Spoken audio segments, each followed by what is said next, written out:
you very much. Good morning, everyone, and welcome back to another edition of Kakaki Cancer Awareness, hosted by Dr. Denise Ejo in partnership with AIT.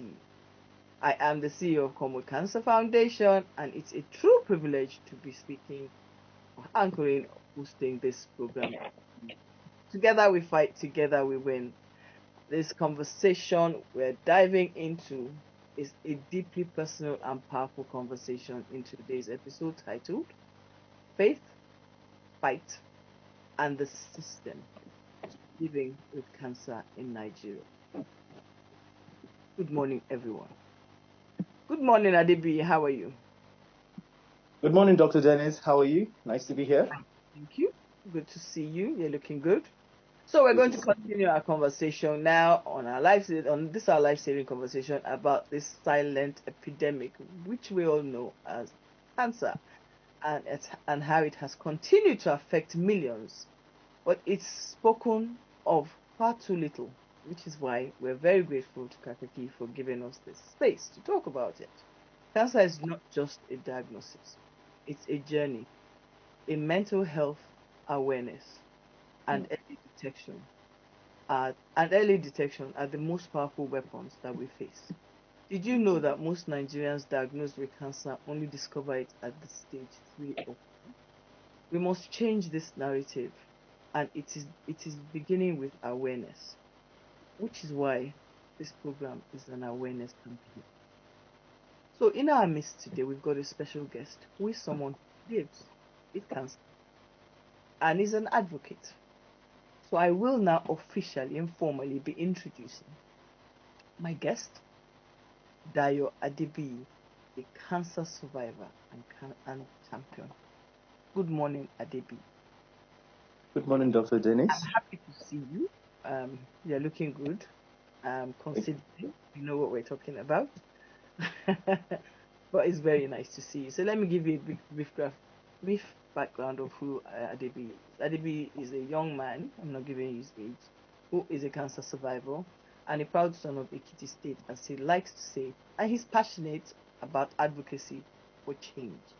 With a strong background in science, research, and drug development, Adedayo has transformed his personal battle with cancer into a mission, championing awareness, support, and innovations in Nigeria's healthcare space.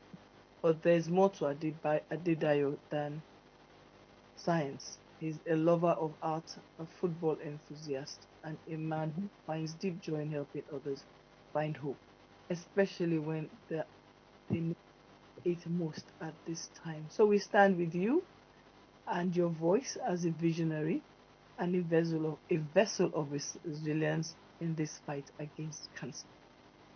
Let's look at what the conversation has to say. So I said, together we fight, together we win. We are all united by our uniqueness. Follow us on the Common Cancer Foundation pages, on all our social media handles, and join us in this conversation. Question 1. Dayo, are you ready for me? Oh, yes, doctor. I'm with you. Can you take us back to the beginning? What was it like navigating the Nigeria's healthcare system after your cancer diagnosis? Navigating the Nigerian healthcare system after my cancer diagnosis was not a funny thing. It was scary because I never really knew so much about the treatment, how to assess the treatment, what to do, how to go around it. I was overly scared in fact, I was literally scared, and I felt like, oh, this was going to be the end. However, navigating through the spaces, I realized that not all hospitals could actually handle cancer cases. So I learned that there are specific hospitals you have to go to where they had oncologists and radiologists who were into cancer activities. However, the proximity from where I stay or where I work was quite far, in assessing all of this, trying to assess this treatment. Then the inadequacy of our HMOs, the inadequacy of our HMOs is also one thing, because not all of our treatments is being covered by the HMO. Some of our drugs, some of our surgeries, some of our drugs, surgeries, and even the treatments, not all of them can be covered. So there's an inadequacy in that kind of in that case. Then transportational costs from where you are living to where you're going to access treatment, it's crazy, especially in Abuja here where we are, where things are quite, on the high side. So movement wasn't so easy. Then to access the drugs, the surgeries, they were all very, very difficult. So navigating through all of these things made me to realize that you just have to be close, or you have to have access to information, or you have to be aware of where to get all of these treatments. Even at least knowing about it, even without having actually been diagnosed with it. So it's more about access to information, access to awareness, and being able to get these treatments. You know what? I should have asked you this, and I'm going to go back. Please, can you briefly just tell us about your illness? Because it's... Oh, okay. I'm a colon cancer survivor. Colon cancer with lymphoma.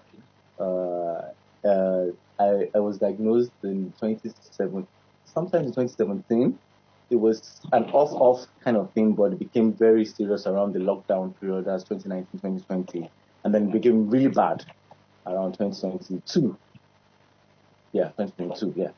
So colon cancer, it was not funny. I had all my swellings from from my tummy down to my feet were all swollen. I lost access to reality. My memories were all gone. I felt like it all seemed like it was going to be, it was an hopeless situation, and it was like I was going to just die. So, and I kept a lot to myself. I've always been keeping a lot to myself. But the time I decided to voice out and to bring my voice to tell people what's going on with me, God shined His light upon me with angels all around me, and I thank God for that. That's why we're talking about faith today.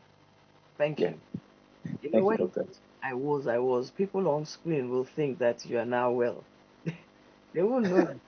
Everybody feels like I'm okay because I have an approach to life to be very, very optimistic and to be very, very happy. You have to be. Yes. You have to be optimistic between the two of us. If not, there's no smiling on this television this morning. Okay.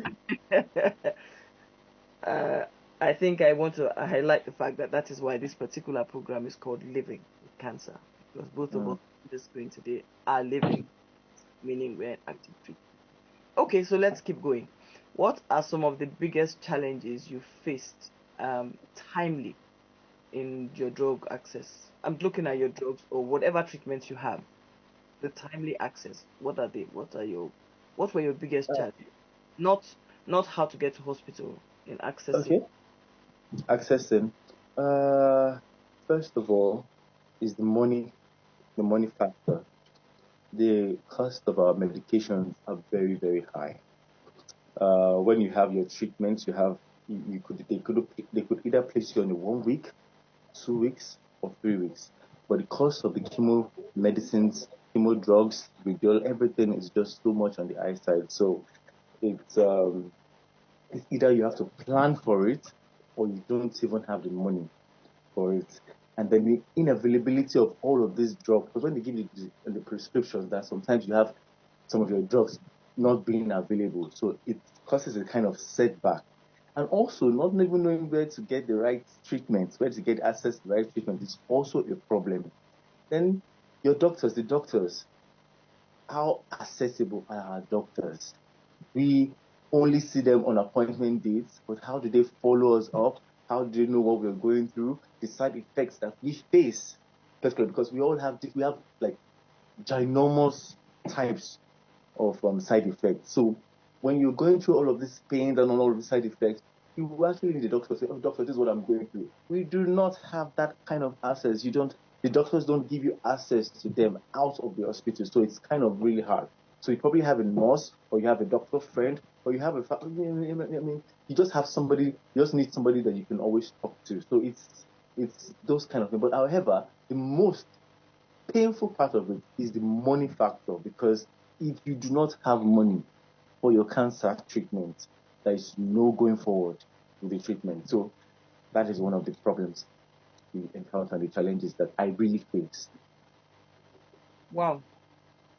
Every time we have this program, we always have to come back to this money matter. Ah, And maybe we need to start looking at how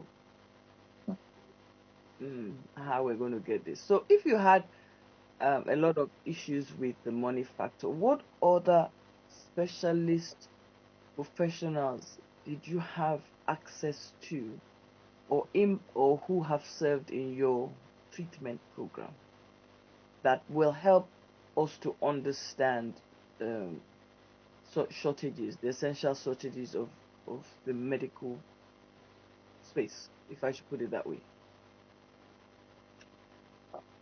that's why it comes again, boils down to the issue that you have to voice out. Because if you do not voice out, you do not get any help. You do not get any support.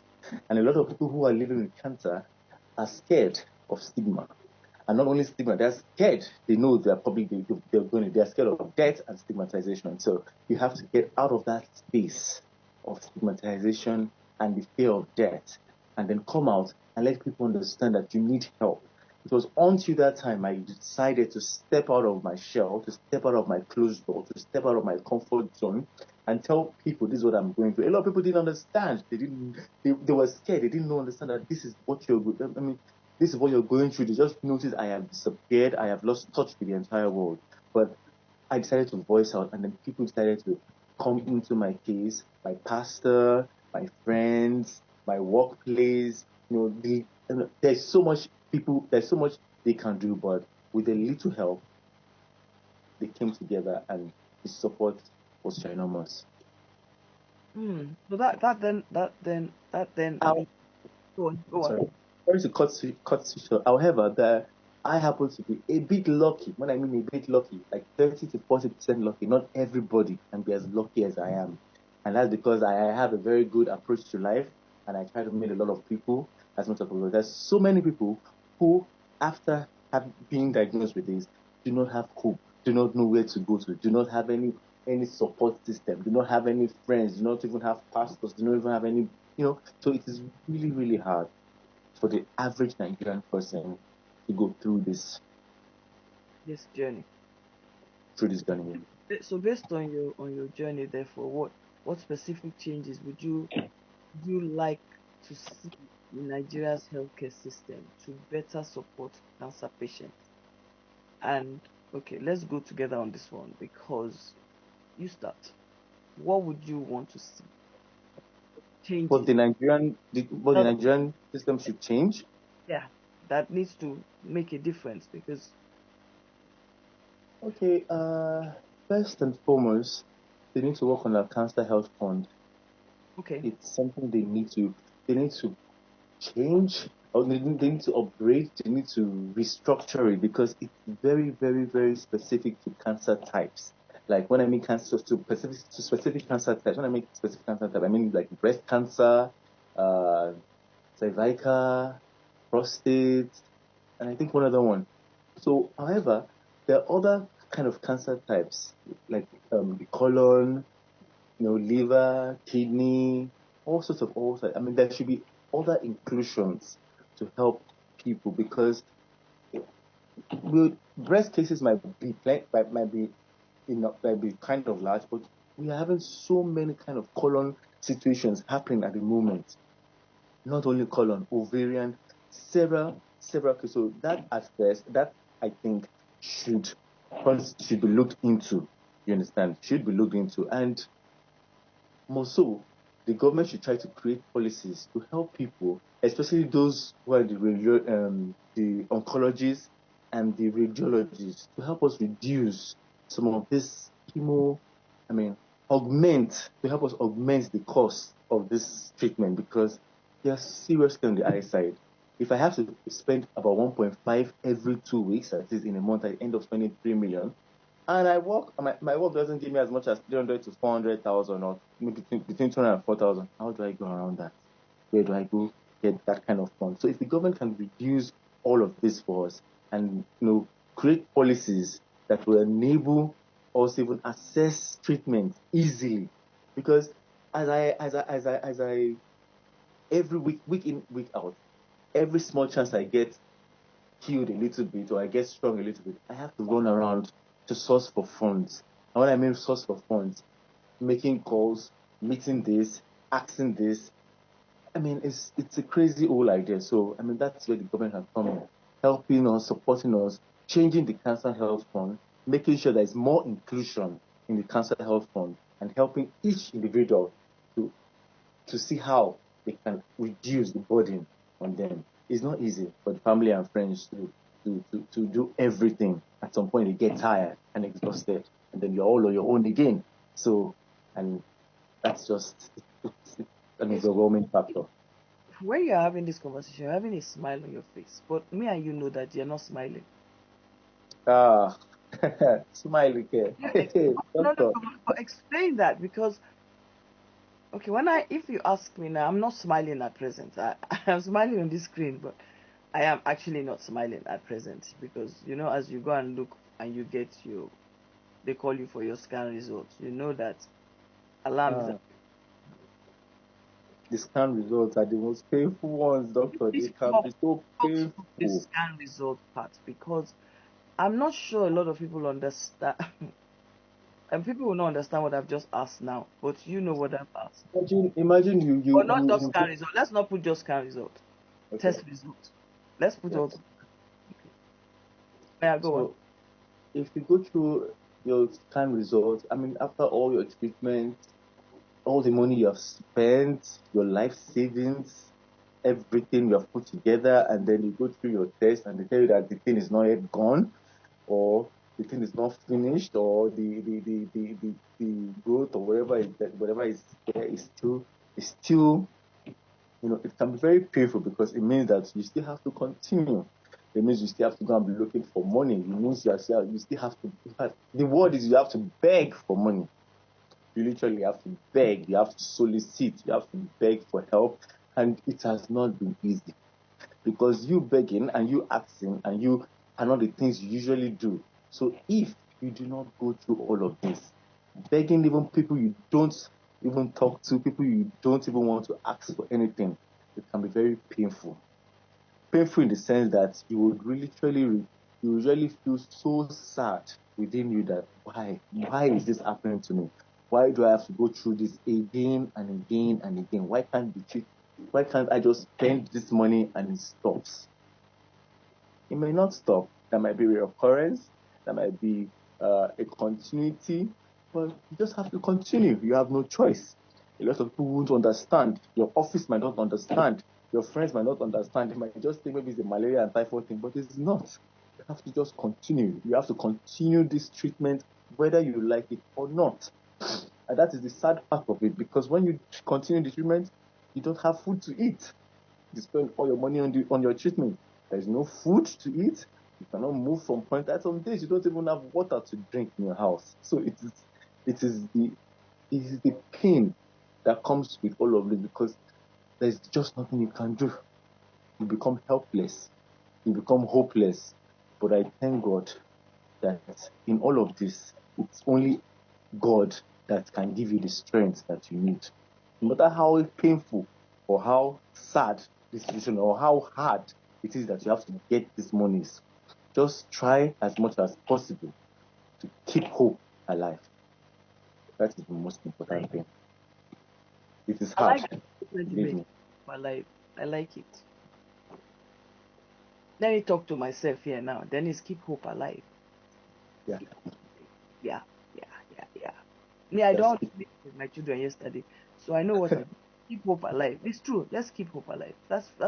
I like that same sentence, because it makes a significant difference. And you know what saddens me the most is the doctors will tell you that eat properly, take this diet, do this, do that, but they do not ask you, do you have money to buy these things? Yeah, but do you have they can't. The specific things you're supposed to pay? Yeah, but a lot of people eat rubbish. Yeah, but they can't. How are they supposed to? Are they supposed to take your? Are they supposed to? They can't because there is no money. Exactly. So That's not funny. why do you want them to ask you what they know that they cannot help you with? Let's be honest. The problem we have It's a now sad world. is maybe there is a need for us to beg government to put cancer patients under one of those ministries. Or just like the HIV, the NAFTA thing. Yeah. I think that's what they need to do. Anyway, let's look at this. So finally, what I would like you to do is give me what your message is. What message do you have for all Nigerians currently to be able to, especially those, I'm talking about those battling with cancer now, focus on them and My message, based on your own experience. okay, doctor. My message for anybody who has cancer and who is listening to me today, please work on your mind.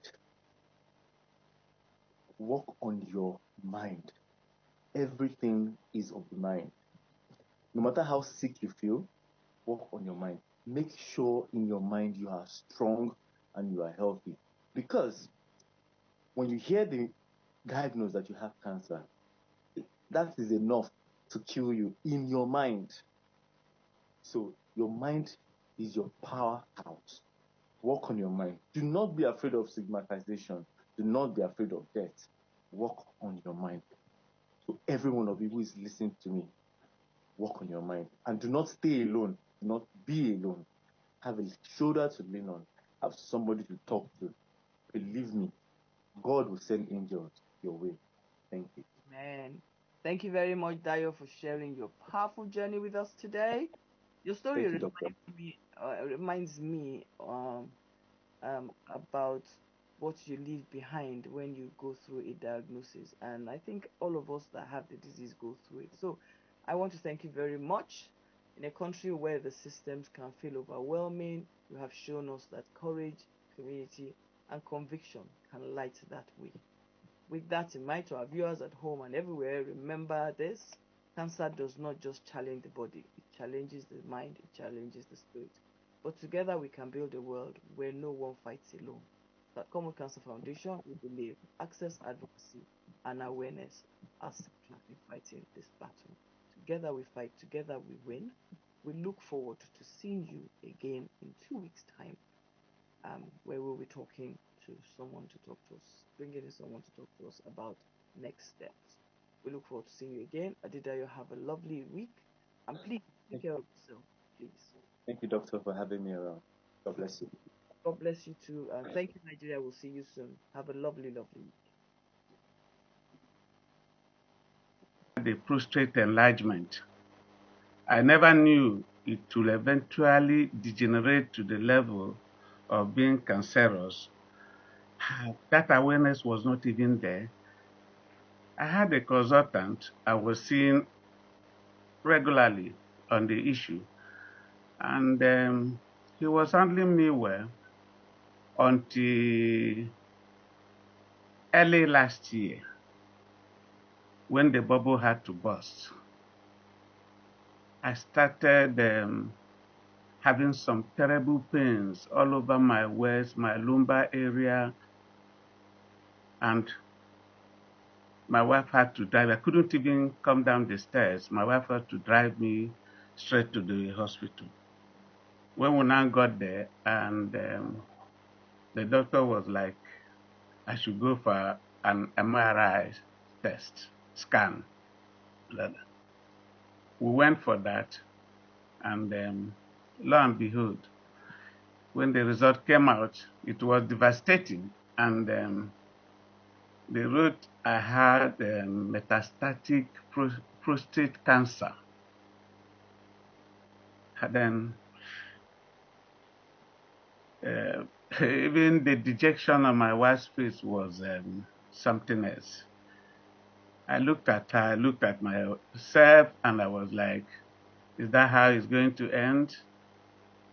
Is that how my journey in this earth going to be? Then we went back to our doctor. He said that he has to commence the surgery. And moreover, my PSA then and the size of the prostate has gone so high because of that. Eventually, at the end of the day, the surgery was done, and that was it really. Then the surgery was done, it was successful.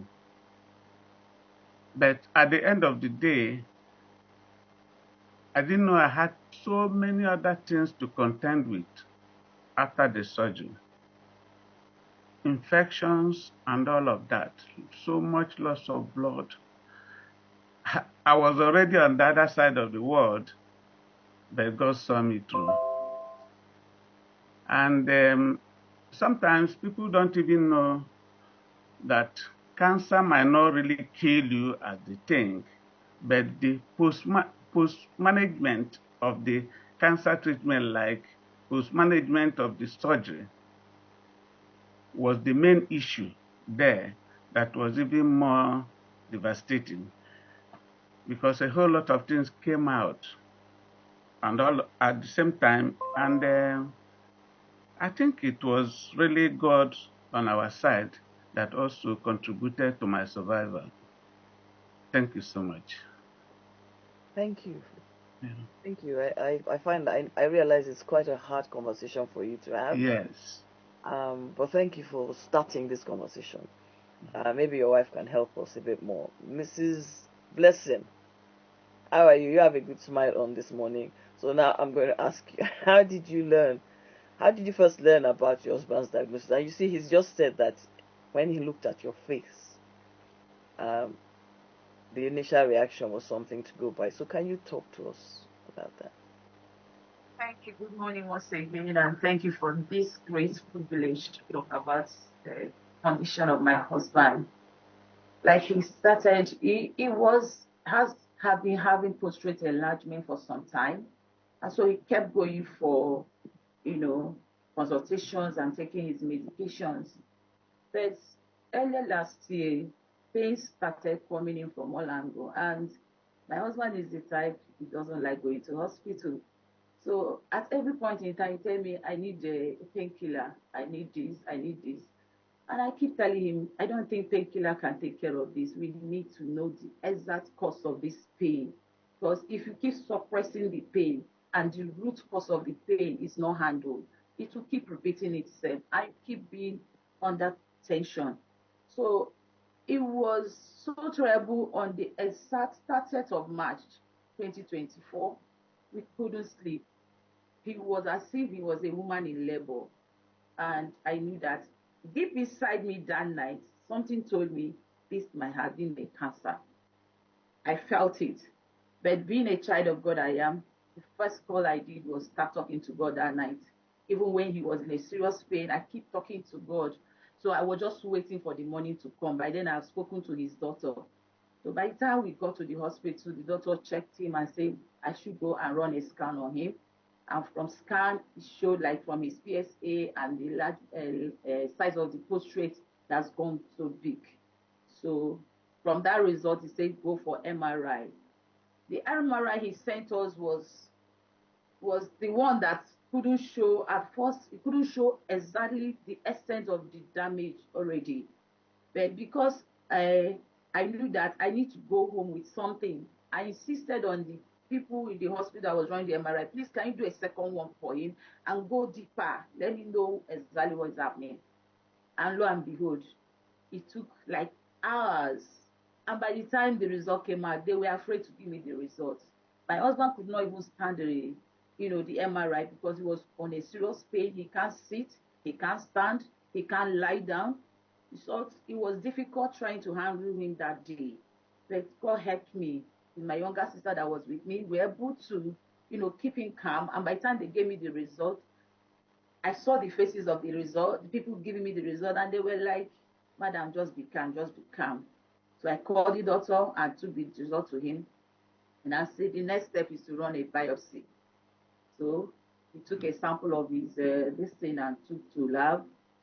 The night he sent me that biopsy results, 2 weeks after, I looked at the results, came in as a WhatsApp message. I I looked at my husband by my side on the bed. I could not talk to him, but I forwarded the message to my daughter. My daughter happened to be a medical lab microbiologist. So she understood better than me. And she said, Mommy, Daddy should not know about this. She don't know the level of the cancer spread because it has metastasized. His kidney, his lumbar area, a lot of things. So we just kept praying. So the next morning I talked to the doctor, what's the next step to this? He says surgery. I have to go in for surgery. It wasn't easy because the money he was calling is not something I could afford at that moment. I thank God for family, thank God for friends. I have to rally around. I was able to raise the money and he went in for the surgery. And the first surgery was okay. After 2 weeks, we went back for a scan. The scan could not show that it was still big. So the doctor already told me that once it's bigger than 100 grams, that he must definitely have to go for a second surgery. And that second one was a terrible one because there was a lot of complications. When he came out from the theater, he was having blood clot in his tummy. The catheter cannot flow. His stomach was stiff and big, growing big. That was the moment they said that they have to take him back to the theater again, do a bypass, begin to take out blood. At that moment, he was losing so much blood, looking for blood. And it wasn't easy. But I thank God that God gave me the strength. Honestly, the journey from 4th of May, he entered into theater to July was a very emotional, draining one. But I keep holding on to God, keep praying with my children, keep talking to God and speaking to the doctor. In fact, after the second surgery, I went to meet the doctor. What's this? What do you think will be also? He said, at this point, I don't know. If you know how to pray, go on and pray. And I knew that it can only be God that can save my husband at that point in time. So I intensify my prayers. It was emotional. I keep crying, but I never cried in presence of my husband. I hid a lot of information from him so that he can be stable to go through the treatment that was being offered to him at that moment. It was quite emotional. Most times I will leave him on the hospital bed. I will walk out to the reception. I'll cry my eyes out. I'll come back. I'll clean my face, making him feel that all is well, that God is with us in it. That was it. Thank you. Wow, where I was coming from because so from that, did it bring fear, denial, hope? Was it a mixture of feelings? Yeah, initially I had a lot of fear because I have had friends that had cancer. I went visiting them and I saw how deteriorating their condition was until they died. So at a point in time, the devil was giving me the notion that the husband is going to die. He's going to die. So I had that fear at that initial time. In fact, I would just be saying, God, if he's actually going to die, I wouldn't want him to go through the pains I've seen others gone through. It was quite fearful. I would look at him, he was going. At a point, he lost so much blood that his blood pressure was low, flat. He has a lot of infections, sepsis. The white blood cell has hacked up, and he can't stand his weight went down. He was almost weighing 40 something, a grown man of 61 years old. So you can see that he was going. So I had that fear. But thank God for faith, trust I have in God and prayers. I keep holding on to God. I keep praying. So it was quite emotional for us, my children, everybody. In fact, his friends that comes to see him, most of them will not want to come back because they think he was going to die. So they will just be waiting to hear, okay, has gone. But God kept proving himself, kept proving himself. Prayers, speaking the word of God to him, praying and laying hands on him, feeding him with the communion and giving him the medication, changing his diet completely. I did that. I actually did that completely. And as God will have it, day in, day out, hope was coming back to me. I began to see a clearer him. In fact, by the end of August, I couldn't believe the man I saw, I was with in May, June, the person I'm seeing in August, September. It time God began to revive him, a lot of things began to change and he began to look better. And today we have a testimony to the glory of God. Thank you, ma'am. Mr. Gonaya, thank you. Very emotional to listen to that. I'm sure even for you that are sitting here, do you have anything you want to add to that? Yes.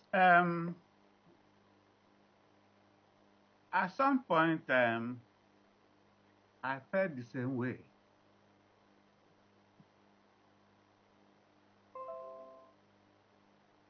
Yeah. At some point, sorry about that. No, it's okay. At some point, I felt the same way. I had to ask. I told God,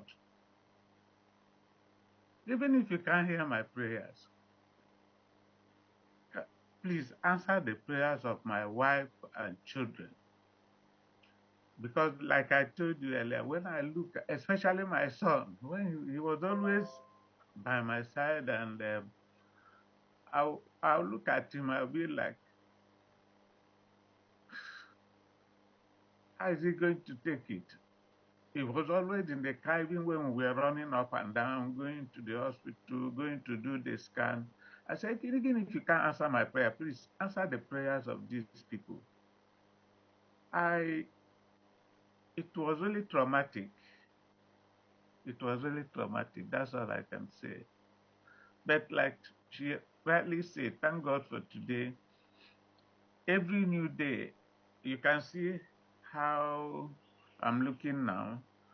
If you see my pictures back then, because all these kids, they keep snapping me at every point in time, and see me today, you not believe it's the same person. I'm a real example of a typical survivor, if I may say that. Even though I'm still recovering, as it were, but I'm a real example of a survivor. Thank you. You are a survivor. We are survivors together. Wow. I'm sure that you have brought tears to a lot of people's eyes this morning. Thank you for sharing that. Thank you, Mrs. Blessing, for sharing that. So I'm going to ask you both as I round up now. I'm going to ask you both a question. I was going to ask you something else, and I think that you have really opened your heart. So give me in one sentence, one important lesson you want anybody watching this program now to take from it so they learn. Because, me, I say I have cancer. People say, well, you don't look it. They look at you. People will say, you don't look it. Exactly. It's not what we look like now. It's not what we look like then. What lesson will you give to one person? Give me one sentence conclusion from your perspective, Mr. Gunaya. Yeah, I think maybe you must have made our mistakes at the early stage. Probably it wouldn't have degenerated to the level of being cancerous if you have nipped it on the bud by trying to be attentive to our health. I enjoin people to always check their head and take decisive actions. Though sometimes I understand the problem people are passing through because of the finance, but we were able to pull through because of the support from people. But I also would want to ask people to always be conscious of their health and always take action early enough to avert it. Thank you. Thank you. You just mentioned early detection. Very key, very key. Please, early detection. The point the pain is much. Mrs. Blessing. Go on. What lesson for one sentence lesson as I close this session? My one lesson I want to give out to people there is, as a caregiver to my husband, what I learned was that always pay attention to the details. of what is happening to the person you're watching over. Because the surgery was okay at the end of the day, but the post-surgery management was something we needed to, contend with. And if I wasn't paying attention to a lot of things, quite a lot would have gone wrong. And maybe he wouldn't have been here today to share his testimony. Because by the time the surgery was done at the second time, we didn't know he didn't have much blood anymore and the sepsis. So that would have been a death trap that would have taken him, not the cancer. The surgery was okay and was handled, but the management of the surgery after it was done is very, very important. And I want to advise that most medical doctors should know their area of specialization. If you're done with your area, lead your patient to the next person that will take up from where you stop and handle him or her better. That is my lesson I have to drop today. Thank you, ma'am. Thank you. No, I agree with you on that one because that is a very key thing. I don't get it. People don't. They should step aside so that other people can finish up the work for us. Because I too, I went through sepsis and I didn't know what sepsis was until I got it, and it resets your brain. I think as somebody that your brain resets on the meaning of sepsis. So really, both of I'd really like to thank you for sharing your story. Thank you for sharing your experience. Uh, you know, maybe with time we'll get more people like you to come together as a group and let's talk more and see how we can change the narrative for other cancer patients across Nigeria. To my viewers, I want to say thank you for watching us. Thank you both for Thank joining you. this morning. You've made tears come to my eyes. So all of us, I think it's not just me. So I'm sure that between the three of us, tears would have come to our eyes at some point. And I want to say thank you. I really appreciate you both. Thank You're you, looking ma'am. good. You're looking very Thank good. you. And to our viewers, we remain loyal. Thank you for joining me today. Thank you for listening. Together we fight, together we win. This video, as you know, will come out um, soon, and you'll be able to watch it on our social media page. Look out for things going on Cornwall Cancer Foundation. We've got a YouTube channel, a Facebook, an Instagram. Anywhere, just look for either my name or it, and you'll find what is going on in the cancer space across Nigeria. Please remember, early detection made a big impact. And to our medical practitioners, please, Mrs. Obonaya has highlighted something. Please, to those who understand what it means, please help us to help ourselves to be alive. I really appreciate you all. Thank you for joining me. I don't know what we're doing next time, but I will get back to you, and I will see you again in 2 weeks' time. It's really been a pleasure seeing you again, and we look forward to seeing you in the next 2 weeks. Have a lovely day. Have a lovely weekend. Oh, I won't see you till Easter. Have a lovely Easter. Have a lovely. Our message is very clear. Together we'll fight. Together we win.